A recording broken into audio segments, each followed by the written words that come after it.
Either one. Whichever one you want to do.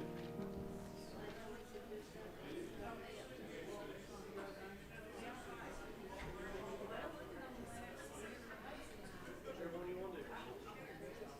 2, 3, 3, 3. That way I can make my funny jokes. Now, Cindy.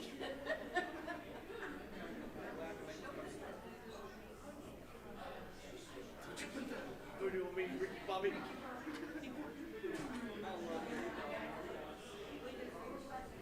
Oh man, stepbrother was so good too.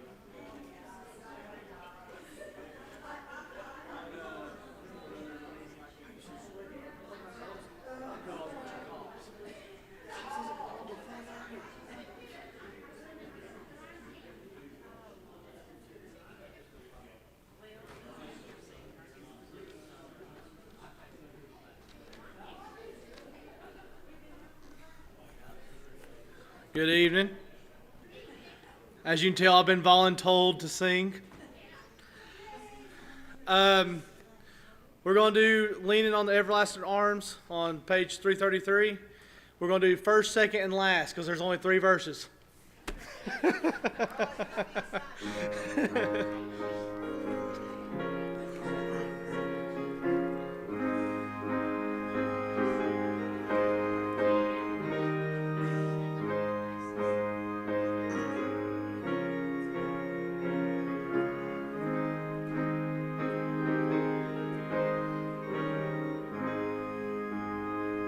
What a fellowship, what a joy divine, leaning on the everlasting arms.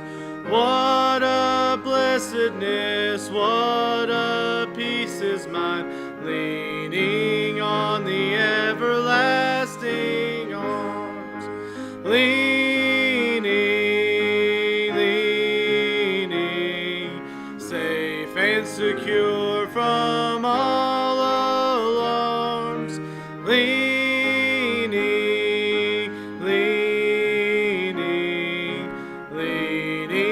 on the everlasting arms.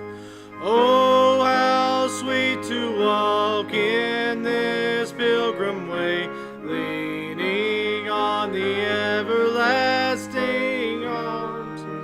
Oh, how bright the path grows from day to day, leaning on the everlasting arms.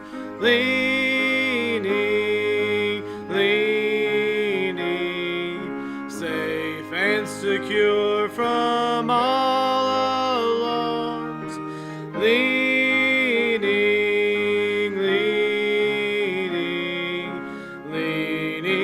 on the everlasting arms. What have I to dread? What have I to fear? Leaning on the everlasting arms. I have blessed peace with my Lord so near, leaning on the everlasting arms. Leaning,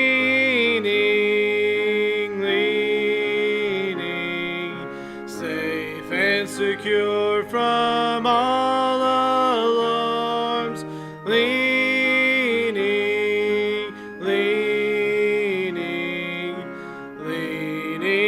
on the everlasting arms. Thank y'all.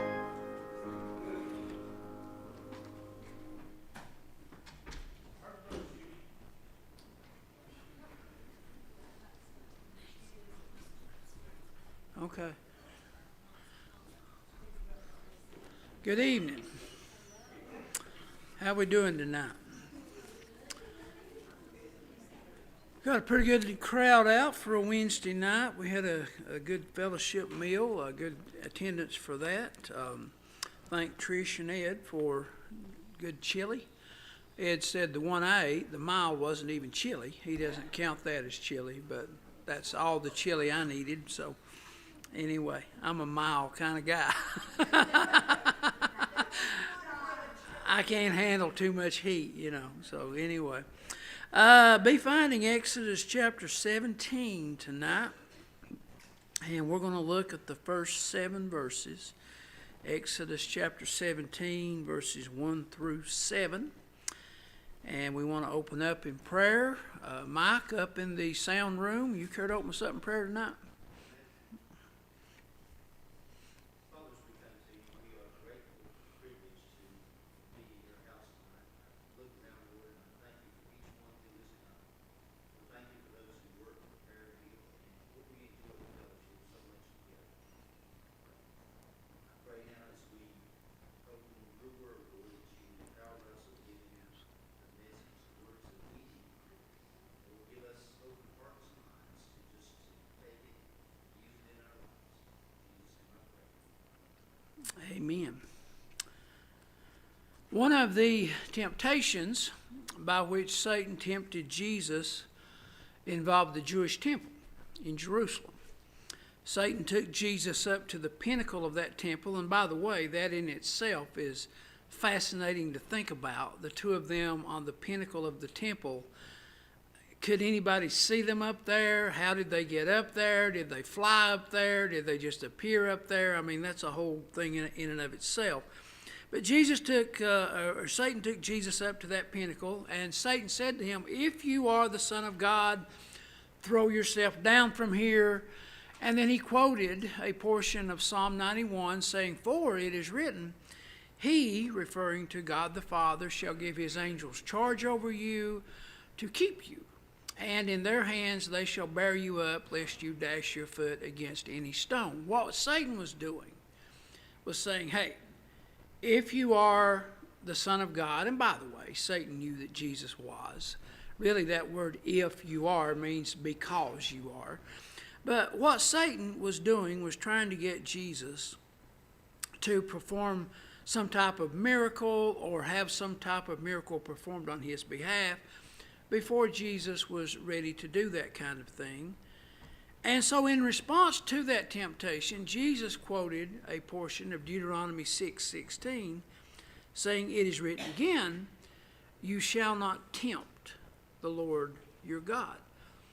And the Greek word that is translated there as tempt, it's an interesting word. It can mean tempt as in temptation. That is a perfectly legitimate translation. It can mean that, definitely.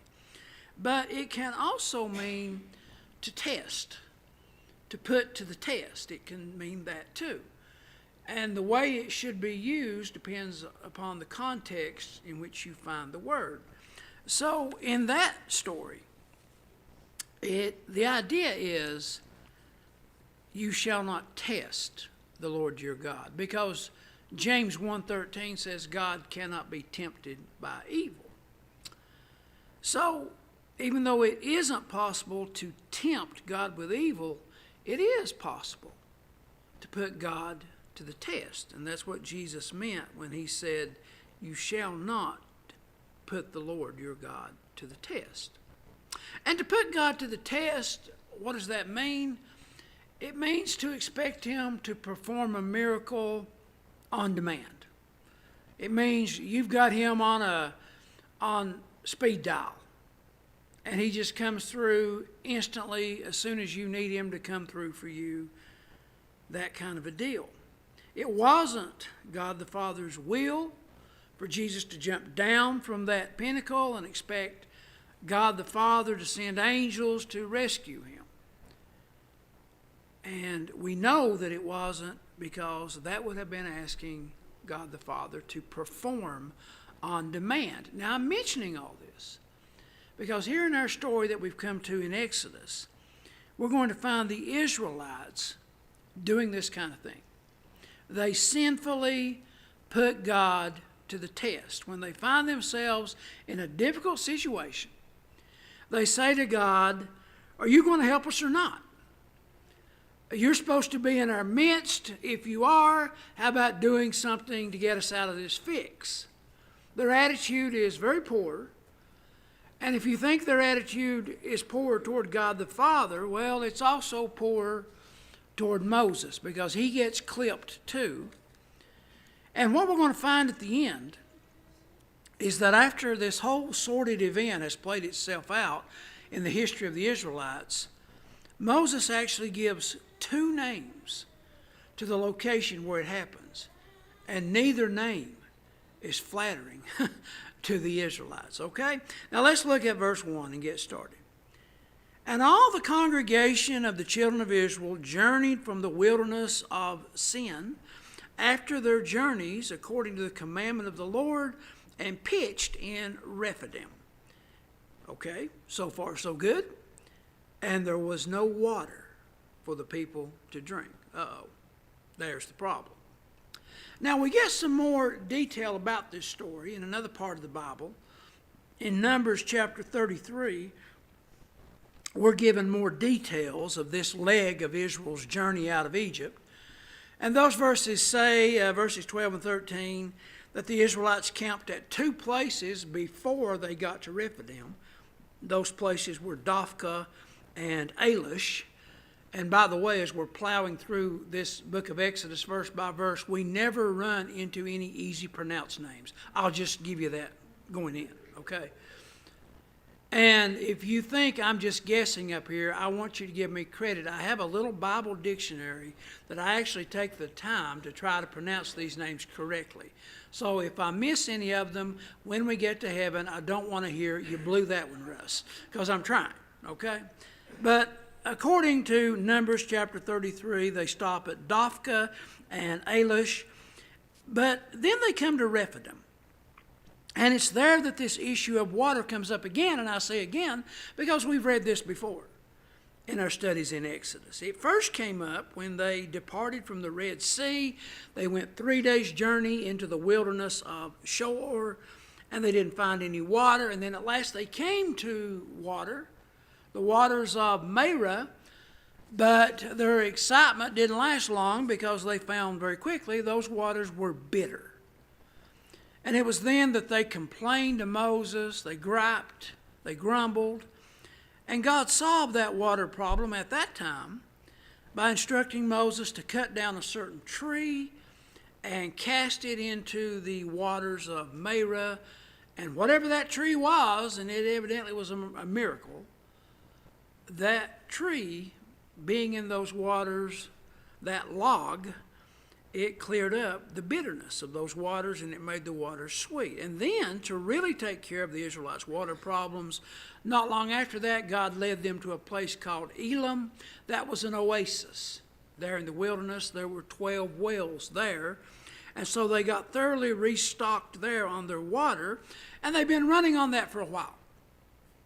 But now they're at Rephidim, the water's running low again, and there's an issue. Now, based upon that previous experience, the Israelites should have given God credit. Hey, he's going to take care of us. He's met the need before. We've been in this predicament before, and he came through. They should have figured that God would either perform a miracle to get them some water, or he would lead them into a place of natural abundant water, another oasis. There's no need for them to gripe and grumble and complain. What they should say is, you know, we failed this same test a while back. Let's pass it this time. Let's have faith that God is going to supply us with water, and let's not start complaining against Moses. How many of you think that's what they did? No, that's not what they did. Look at verse 2. Wherefore the people did chide with Moses, and said, give us water that we may drink. This is just Russell. I just want to insert here. If I was Moses, I'd say, oh, sure, I'll go in my tent and bring out my canteen. I'm holding out on you guys. I mean, come on. They come to Moses, give us water that we may drink. And Moses said unto them, why chide ye with me? Wherefore do ye, here it is again, tempt the Lord, put the Lord to the test.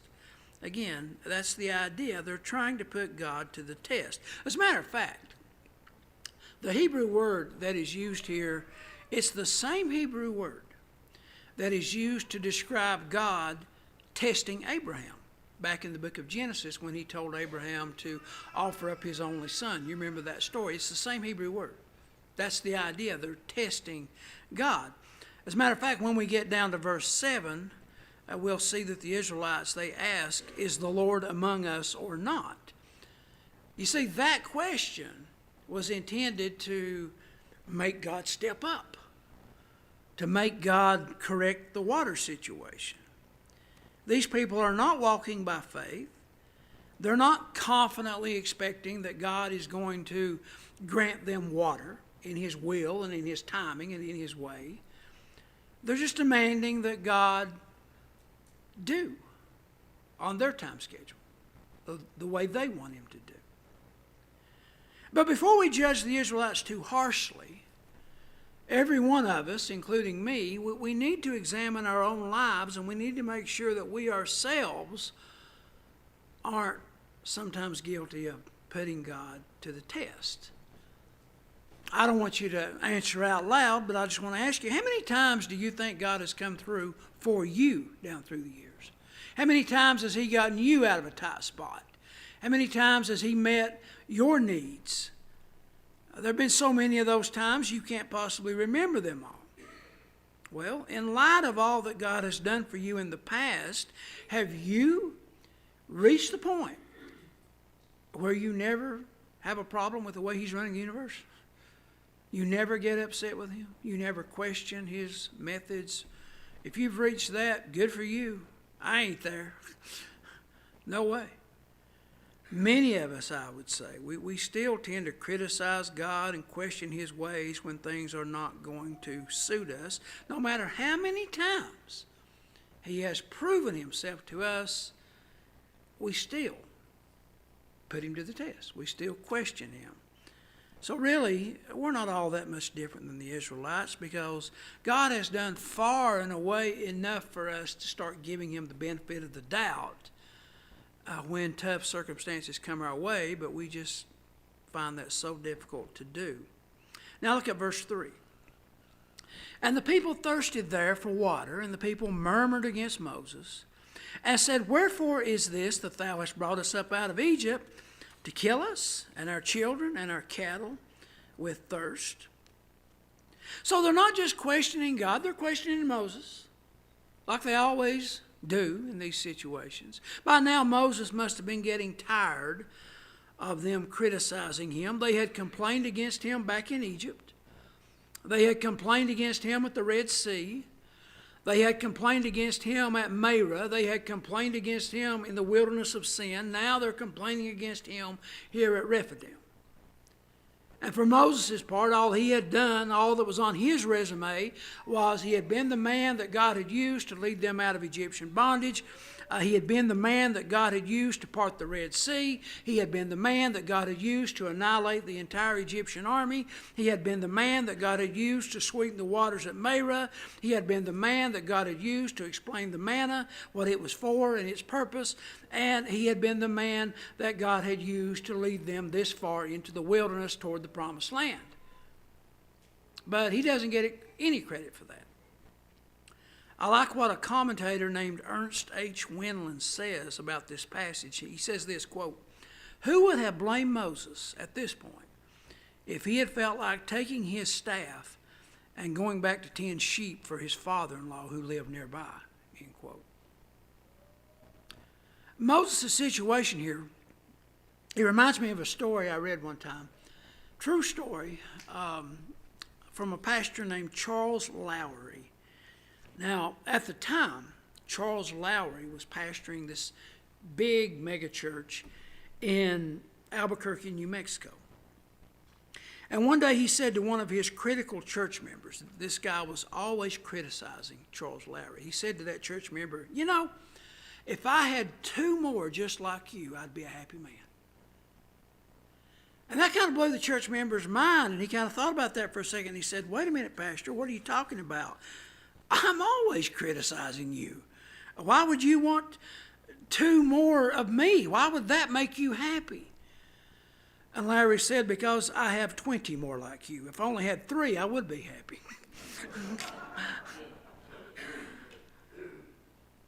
That's Moses, I think. So what does he do when the criticisms start coming at him? Well, rather than quitting his job, he does what he usually does in these situations when the Israelites murmur about his leadership. He takes the matter to the Lord. Look at verse 4. And Moses cried unto the Lord, saying, What shall I do unto this people? They be almost ready to stone me. Notice it says he cried unto the Lord. I have been asked in recent days, and it's a question that I have been asked before. The first person that ever asked me this question was my brother Richie some years ago. I have written a blog post about it, I think. There's one on there somewhere. But the question goes like this: should we pray silently instead of praying out loud because we don't want Satan to hear what we're praying? That's the question. And I've answered that question by saying I think it's okay to pray out loud. And I'll usually cite the fact that Solomon, when he was dedicating the Jerusalem temple, he prayed out loud to God. Well, I cannot read verse 4 here. And Moses cried unto the Lord, and make that be an inner silent prayer. I think when it says he cried unto the Lord, he cried unto the Lord. I think I don't think this is a calm, easygoing. No. I think he's praying out loud to God. He's calling upon him. I can just picture Moses off by himself somewhere, looking up towards heaven, crying out to God, what am I supposed to do with this bunch? They're about ready to stone me. And just so you know, this kind of thing often goes on behind the scenes in the life of spiritual leaders, and that includes pastors. Some church members, they voice their criticisms to the pastor, their criticisms of the pastor, I guess I should say. And the pastor goes and talks about it to God. Who else are you going to talk to it about? Talk about it to. Honestly, I don't know how many times that somebody's hit me with something. I've been pastoring 30 years, and I've actually been criticized a few times. I know that's shocking, but I have. And, I might talk to Tanya about it, complain to her about it. She doesn't want to hear it. So you talk to God about it. That's what you do. It's funny. When was the last time that you heard a church member say, not about the pastor, but about the church, I wouldn't want to lead this bunch. We're awful. I don't know how the man has put up with us this long. No, you don't hear that. You hear criticisms of the spiritual leader. It's easier to shoot the leader. Moses wasn't the last spiritual leader to go to the Lord and say, I don't know what I'm going to do with these people. Now, I'll admit, we don't usually go and say, hey, they're about to stone me. But we do say they're about to run me off. That kind of thing just comes with the territory if you're going to lead people in a spiritual way. Now look at verses 5 and 6. And the Lord said unto Moses, Go on before the people, and take with thee of the elders of Israel and thy rod, wherewith thou smotest the river. Take in thine hand and go. Behold, I will stand before thee there upon the rock in Horeb, and thou shalt smite the rock, and there shall come water out of it, that the people may drink. And Moses did so in the sight of the elders of God. So God says, Moses, get your rod, that famous rod, get some of the elders of Israel, and strike a certain rock there in the area. They're in the area of Mount Sinai, by the way. They're not at Mount Sinai, but they're in that general region. And we're not told which rock he struck, but wherever it was, he strikes it and the water just comes gushing out. Psalm 105 verse 41 says of God, He opened the rock and water gushed out. It ran in the dry places like a river. Think about that. Just wham, river. That's something. Now, liberal scholars, they try to offer a natural explanation for what happened that day. They say that certain rock formations in that part of the world. They're just really a thin limestone crust that can be broken with a blow from a rod, and if you break it in just the right place, water will start coming up out of the rock. But you know, even if that kind of thing is possible, what are the chances of Moses hitting just the right spot to open up a flow of water that was strong enough to meet the needs of some 2 million people and their livestock? I mean, this was God. This was God. God's at work here. And as long as we're passing through here, let me mention something.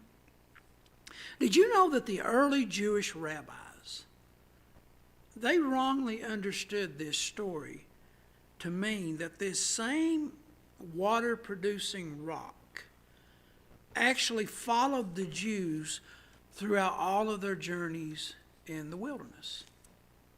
And I bring that up because there's a New Testament passage. It's 1 Corinthians 10:4.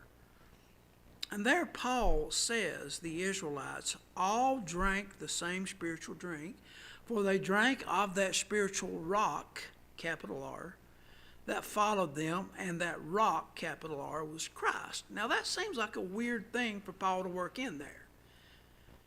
Okay, Paul, we understand that wherever they were traveling in their wilderness journeys, Jesus provided water for them. But why does Paul say, why does he compare Jesus there in 1 Corinthians 10:4 to a rock, a spiritual rock, and as if the rock itself followed them? It's because Paul was trained by Jewish rabbis. He had heard that interpretation of this story. He knew all about it. Acts 22:3 says that Paul was brought up at the feet of a rabbi named Gamaliel, who was the most celebrated rabbi of that day. So he had heard what the Jewish rabbis believed about this rock, that it wasn't just a one-time deal. Hey, this rock followed them around wherever they went and just gushed wherever. I mean, that makes no sense to us, but for whatever reason, that's how the Jewish rabbis interpreted it. So Paul, in that 1 Corinthians passage, he plays off of what the Jewish rabbis wrongly taught. And he says that rock didn't follow the Israelites throughout their journeys in the wilderness. The rock that followed them and kept them in water was Christ. He was the rock. That's what Paul says. The Israelites' water supply was the result of the rock, capital R, Jesus, not a rock, little r. Jesus could have gotten them water straight out of the ground or out of a tree if that had been how he wanted to handle the situation. The Jews put the emphasis in the wrong place. They put the emphasis on the rock, not on the God providing the water through the rock. They got more excited about the rock than they did the Lord. Let's say that you need $500 to pay your electric bill. You've let the bill go a few months. It has escalated up to $500, and if you don't pay the money by noon Monday, the power company is going to turn off your electricity. Well, Monday at 11:55 a.m., a friend of yours meets you at the electric company's office and hands you a plain white envelope, and that envelope has 5 $100 bills in it. So you hand the money to the cashier, and then you need to say thank you. So you say, "Thank you, plain white envelope. You have met my need. I don't know what I would have done, plain white envelope, if you hadn't showed up. I hope you'll follow me around the rest of my life because I might need some more money one day, plain white envelope." That's what's going on here with those Jewish rabbis. The rock? What? I mean, that's how they're interpreting this story. Paul said that rock didn't keep the Israelites in water. Christ did that. And of course, the fact that God met their need in the midst of their whining and their complaining and their griping and their grumbling, well, that just shows how long-suffering and merciful and loving he really is. Now look at verse 7. And he, Moses, called the name of the place Massah and Meribah, because of the chiding of the children of Israel, and because they tempted the Lord, saying, "Is the Lord among us or not?" Now, you will miss this completely if you don't know the background behind these two names. So I'm going to give it to you. First, Moses renamed this site Massah. Massah is the Hebrew noun of the verb that means to test or to prove. Okay? So that's what the Israelites had done concerning God, the Father. Second, he calls the place also Meribah. That's the noun of the verb that means to chide. You see what he does there? That's what they had done to Moses. Moses hits both sides here. They complained about God, there's a name. They complained about him, there's a name. I mean, he must have been pretty disgusted with them to do this, because this is pretty bold on his part. Can you imagine him saying to the people, based upon your conduct here at this site, I'm going to rename this place. It's not going to be called Rephidim anymore. We're going to call it Testing from now on, because here is where you tested God. And then, as if that's not bad enough, he says, and oh, by the way, it's going to go by another name too. We're also going to call this place Contention or Chiding, because here you contended with me, you chided me. You think that didn't make him mad? When they complained about him, I think he took that personally this time. And he wanted them to remember this site. Now, in closing, I need to point out something here. I need to tell you that it is not wrong to tell God about your problems and make your request to him. That's not wrong. Their need for water was real. That wasn't made up. What got the Israelites into sin here was the attitude they displayed in making the request. It's one thing to reverently and humbly say, Lord, I'm out of water. And you're my loving Heavenly Father. You've always provided for my needs. I'm asking you to meet the need once again. Do it in your timing and in your will and in your way. And Lord, when you do it, I'll give you the thanks for it. That's good stuff. That's how you make a request to God. It's another thing to say, Lord, I'm out of water. Are you God or not? You said you would take care of me. You said that you would meet all my needs, and I'm starting to question whether or not I can trust you to do that job. You need to do your job. Are you here or not? Philippians 4:6 is a good verse to work in here. It says, in everything by prayer and supplication with thanksgiving, let your requests be made known unto God. Again, nothing wrong with making requests. God says make them. Make them. But it says there in Philippians 4:6, when you do it, sprinkle thanksgiving in with it. Be thankful for all the other times before when God has met your need. God wants you to show thankfulness for what he's done for you in the past, even as you're asking him to do more for you in the present. And that's something the Israelites didn't do. They made their request, but they didn't thank him for how he had sweetened the bitter waters at Marah, and they didn't thank him for how he had led them to Elim, that oasis with 12 wells. Instead, they put him to the test. Is God among us or not? Is he going to do anything about this problem or not? Can we trust him to lead us or not? Such talk might have been justified if God hadn't done anything for them. I mean, these people had seen miracles. Every time I preach from this series of passages, this whole story about the Exodus, I might be giving myself too much credit. I think if I had seen the Red Sea part, that would have done me for a while. I do. And that's coming on the heels of all the plagues in Egypt. The Passover, the Nile River turning into blood. I mean, Come on now. God would have built up some bank with me over that stuff. I think. Maybe I'm giving myself too much credit. I don't know, but these people just kept asking him to perform on demand. And may we learn from their bad example. So I don't know what your need is tonight. Make sure it is a need and not just a greed or a want. But if it's a genuine need, hey, feel free to make your request to God. But even as you're making it, be thankful for all the needs he has met before, for all the blessings he has bestowed upon you before. And don't be so accusatory toward him. Don't complain and gripe. And I'm having to take my own preaching because I fade into this too a lot of times.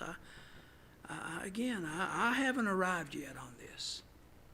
I'm stepping on my own toes tonight as much as I am yours. But let's do better. Let's do better because God doesn't like being put to the test. He enjoys meeting the needs of his people. He just doesn't want to be expected to do it on demand. All right, well, we'll stop there tonight and pick it back up there next time. Hope you're enjoying these studies in Exodus.